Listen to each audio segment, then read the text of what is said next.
أعوذ بالله من الشيطان اللعين الرجيم.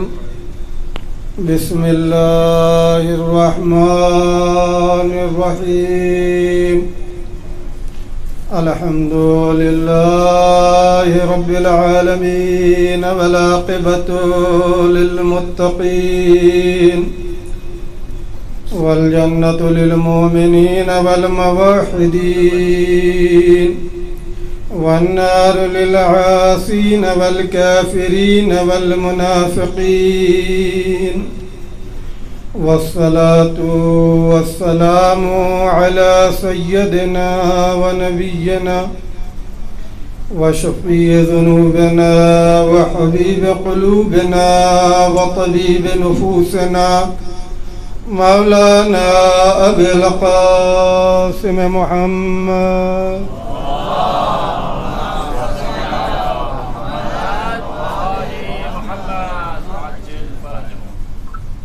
وعلى أهل بيته الطيبين الطاهرين المعصومين المظلومين المنتخبين المنتجبين الذين أذهب الله عنهم الرجس وطهرهم تطهيرا.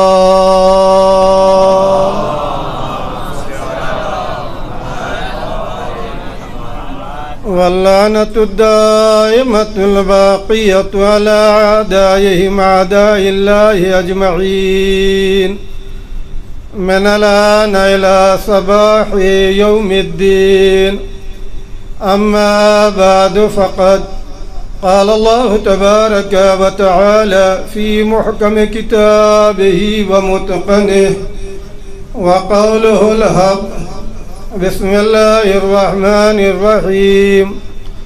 إن الذين قالوا ربنا الله ثم استقاموا تتنزل عليهم الملائكة ألا تخافوا ولا تحزنوا وابشروا بالجنة التي كنتم توعدون.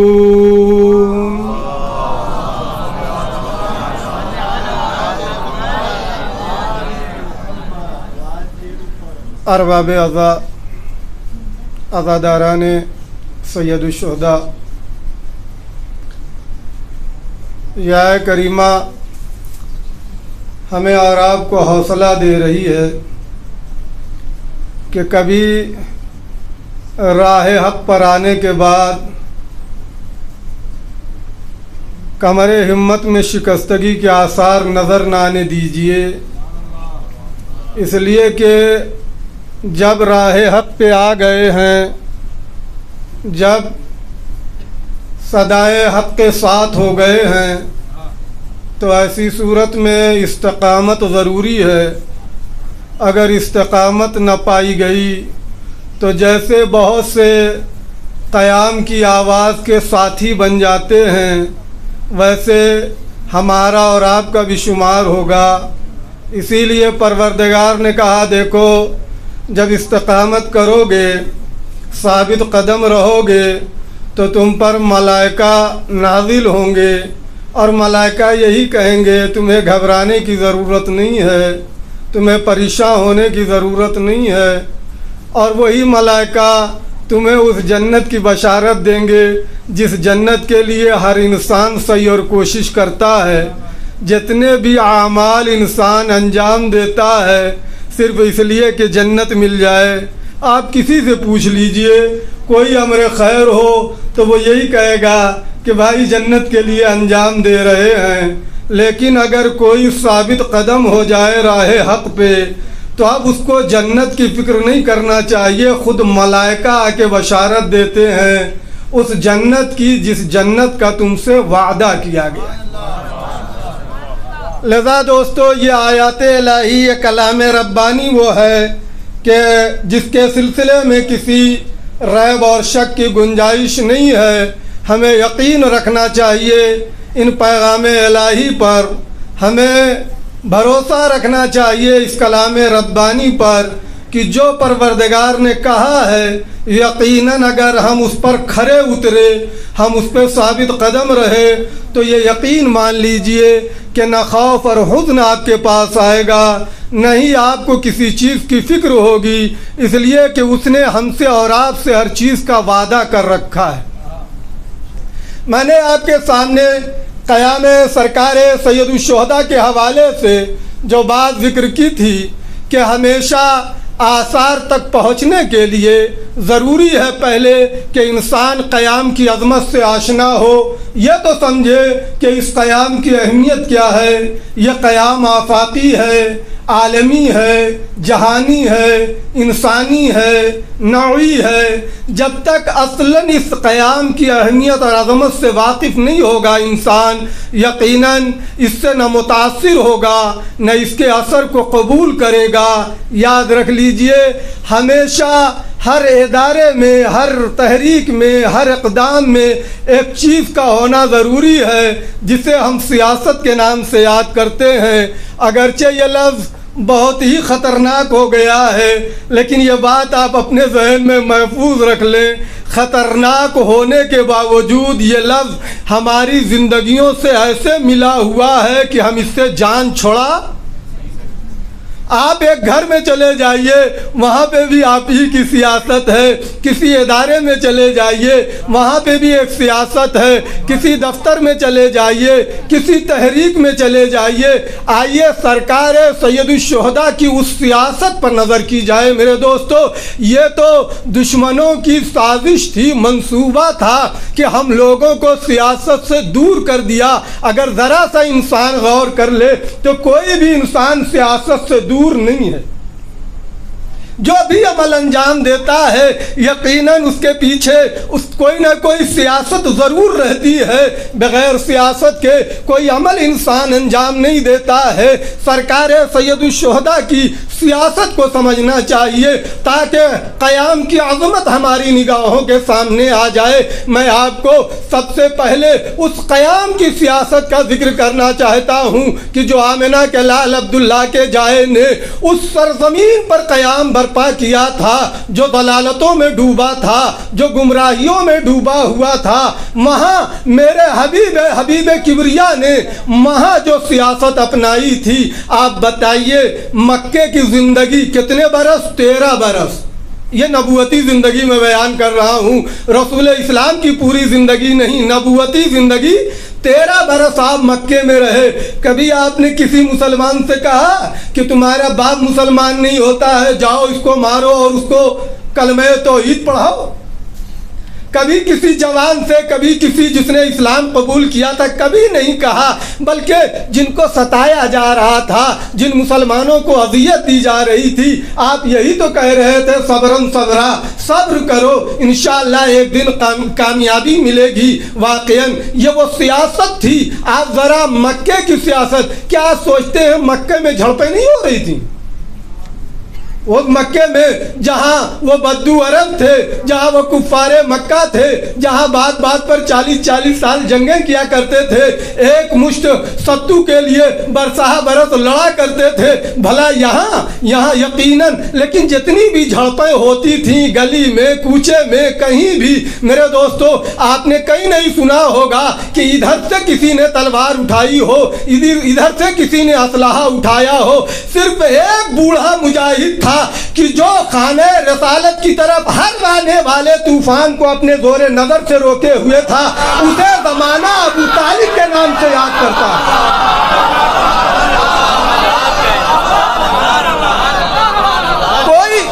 کوئی اسلحہ نہیں میرے دوستو، کوئی فوج نہیں ہے، کوئی اسلحہ نہیں ہے، کوئی تلوار نہیں ہے۔ قسم بخدا ایک بوڑھے مجاہد نے، ایک سید بطحہ نے پورے مکے کو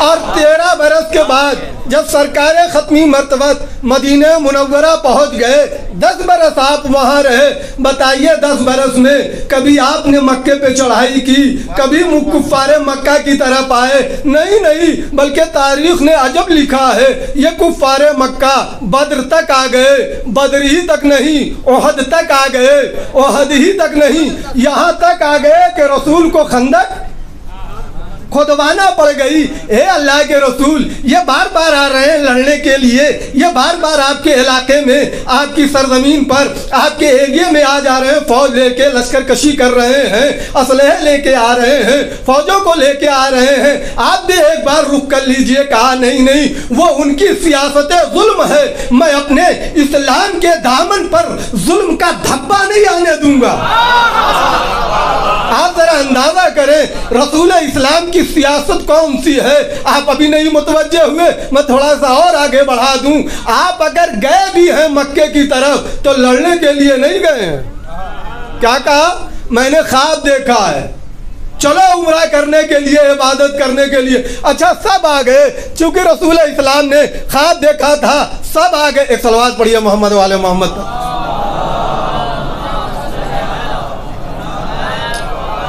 ایک اور باواز بلند صلوات پڑھیے محمد والے محمد۔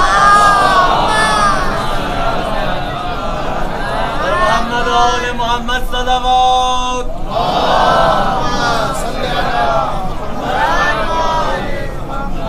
آپ ذرا اندازہ کریں، وہاں جب سرکار ختمی مرتبت پہنچے اور جیسے ہی کفار مکہ کو پتا چلا کہ آ رہے حج کرنے کے لیے، عبادت کرنے کے لیے، عمرہ کرنے کے لیے، اپنے ایک نمائندے کو بھیجا، سہیل آ گیا، اور جو آنے کے بعد اس نے کہا اے اللہ کے رسول، ہم آپ کو حج نہ کرنے دیں گے، خانہ کعبہ کی زیارت نہ کرنے دیں گے۔ رسول اسلام نے کہا ہم صرف آئے ہیں، ہمیں تم سے کوئی مطلب نہیں ہے، اتنی اجازت دے دو کہ ہم جائیں اللہ کے گھر کی زیارت کر لیں۔ کہا نہیں، اس سال آپ نہیں آ سکتے۔ اور اس کے بعد کہا ہم صلح کریں گے، صلح کرنے۔ جیسے ہی صلح کے لیے اس نے کہا، رسول اسلام نے کہا ٹھیک ہے، تم صلح کرنا چاہتے ہو تو ہم بھی آمادہ ہیں دوستو۔ جیسے ہی سرکار ختمی مرتبت نے کہا ہم بھی صلح کے لیے آمادہ ہیں، کچھ ایسے ساتھی تھے جن کی تیوریوں پہ بل پڑ گئے، اے اللہ کے نبی ہم مر جائیں گے، مار ڈالیں گے، مر مٹیں گے، لیکن ہم جائیں گے۔ رسالت مسکرا رہی تھی، جہاں لڑنے کا وقت آتا ہے وہاں ہاتھوں کے بجائے قدم کا استعمال کیا کرتے ہو، جہاں پتا ہے کہ تمہیں جنگ نہیں کرنا ہے۔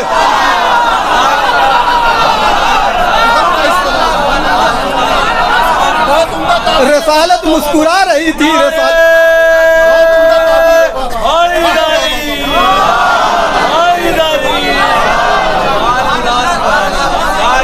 رسالت مسکرا رہی تھی، ٹھیک ہے تم کہہ رہے ہو، لیکن میں جس اسلام کو لے کے آیا ہوں، اسلام کے لغوی معنی، ایمان کے لغوی معنی، میں اس کے معنی حقیقی پر ذرا سا کوئی دھبا بھی، چرک بھی نہیں آنے دوں گا جب تک میں ہوں۔ خبردار، سیاست ظلم کا یہاں کوئی تصور نہیں ہے۔ جیسے ہی رسول اسلام نے کہا ہم صلح کے لیے آمادہ ہیں، ایک مرتبہ قلم بھی آ گیا، کاغذ بھی آ گیا۔ میرے دوستو، میرا دل یہ چاہتا ہے میں کہوں یہ اللہ کے نبی، جب تلوار چلانا تھی تو ٹھیک تھی، مولائے ٹھیک ہے، مولائے کائنات تھے، میدان کارزار میں تھے، تلوار چلاتے تھے، زور بازو کا مسئلہ ہے، یہاں تو قلم کا مسئلہ ہے، یہاں کہہ دیجئے کوئی آ کے لکھ دے۔ کہا نہیں، تم نے پہچانا نہیں، اسلام کی تقدیر آج لکھی جا رہی ہے۔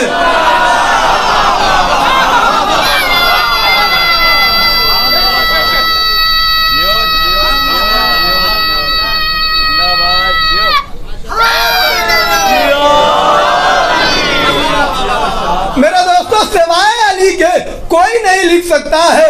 علی کے ہاتھ میں آ گیا قلم، اب جب قلم گردش کرنے لگا، میرے دوستو جب حیدر کرار کے ہاتھ میں تلوار جاتی تھی تو جب تلوار چلتی تھی لوگوں کے سر اٹھتے تھے، آج علی کے ہاتھ میں قلم چل رہا ہے، لوگوں کے جگر کٹ رہے ہیں۔ مولا کائنات نے لکھنا شروع کیا، مولا کائنات نے لکھنا، مولا کائنات،